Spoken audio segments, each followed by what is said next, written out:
Title: Wife demanded her freedom. I gave it to her, and she couldn't handle it. When Olivia first said she needed freedom, I thought she meant a weekend trip or a little space after work. But her eyes that night, sitting across the dinner table, told a different story. They weren't tired, they were done. She said, "Ethan, I just feel trapped. I need to find myself again." The words hit harder than I wanted to admit. I looked at her, the same woman I built a home with, the one who used to call me her safe place. Now she wanted out. At first, I blamed myself. Maybe I'd stopped trying. Maybe I'd let the routine swallow the spark. So I offered what she asked for: freedom. No arguments, no begging. Just quiet acceptance. I said, "If that's what you want, Olivia, then take it." Her eyes flickered, maybe expecting a fight, but I was too tired to give her one. The first few days were strange. She stayed at her sister's place to think.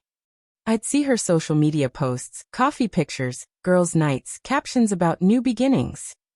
She looked free, yes, but also restless. Still, I stayed silent. My friends said I was crazy for letting her go so easily, but I wasn't letting her go. I was letting her see. Weeks passed. The silence of the house grew heavy. I started filling it with new habits: morning runs, evening walks, even cooking. I learned that peace isn't as loud as love, but it's steady.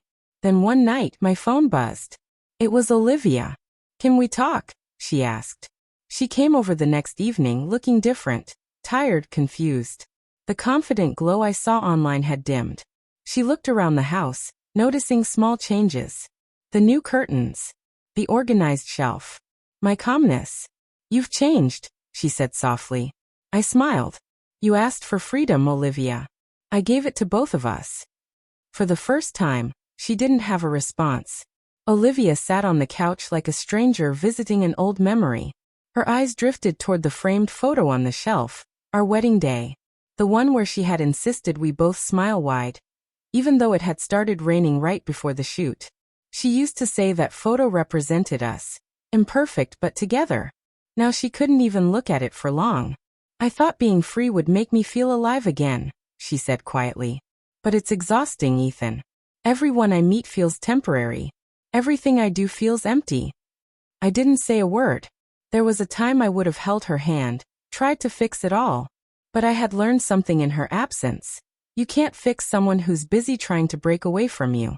She went on. "You seem so calm. Don't you miss me?" I looked at her for a long moment. Of course I do. But I also realized that loving someone shouldn't mean losing yourself in the process. When you left, I found a version of me I didn't know existed. One that doesn't beg to be enough. Her eyes softened, and for the first time in months, she looked unsure of herself. "I thought you'd fight for me, Ethan," she whispered. I smiled faintly. "You wanted freedom, Liv. Fighting you for it would have been selfish. I loved you enough to let you go." She blinked fast, swallowing her guilt. The silence between us was heavy, but not hostile. Just filled with all the words we hadn't said when it mattered most. Over the next few days, she started showing up more often, bringing back things she'd taken, cooking dinner sometimes, pretending she was just checking in. But it wasn't hard to see what was happening. She missed the stability she once called boring. One evening, I came home to find her sitting on the porch, wearing the hoodie I'd thought she took by accident. "Can I stay for dinner?" she asked. I nodded, and as we ate, she said, "You've become someone I can't read anymore." I looked up, meeting her gaze. "That's because you stopped reading too soon." For a second, she smiled, but there was sadness in it. It was the look of someone who finally understood the cost of what she'd asked for. Weeks passed, and her visits became more frequent, each one cloaked in a new excuse. "I was just in the neighborhood. I thought you might need help with dinner. You still keep that old record player running?" It was always something small, harmless on the surface, but I could see what she was really chasing. The calm she once traded for chaos. One evening, she confessed it without the safety of pretense. "I thought freedom meant doing whatever I wanted. But it turns out, freedom without love feels like being lost without a map." Her voice trembled, like she was finally saying the truth she'd been hiding from herself. I leaned back, keeping my tone steady. "Freedom was never the problem, Olivia. It was how you defined it. You wanted to escape responsibility, not discover yourself. She looked down ashamed. I made you the villain in my head so I could justify leaving. I told everyone you were controlling, boring. But you were just steady, and I didn't know how to appreciate that. I didn't respond right away. It wasn't anger holding me back anymore. It was clarity. When someone breaks you once, their apology can't rebuild what used to exist. That night, she stayed a little longer than usual, walking through the house as if memorizing it. You redecorated, she said softly, touching the new curtains. Yeah, I replied. I needed a fresh start. She turned to me, her eyes shining with unshed tears. Does that new start include me? The question lingered in the air like smoke. I could have said yes.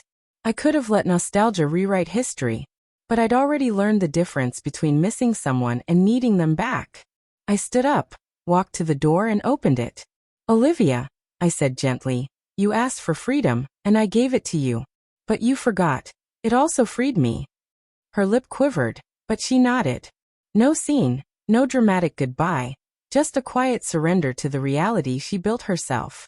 As she stepped out, I looked around the house. The same walls, the same air. Yet everything felt lighter. Sometimes love isn't about holding on. It's about knowing when to let peace take its place. And that night, for the first time in a long time, I slept without wondering what I could have done differently. Because some lessons don't come from loss. They come from finally accepting that you deserved better all along.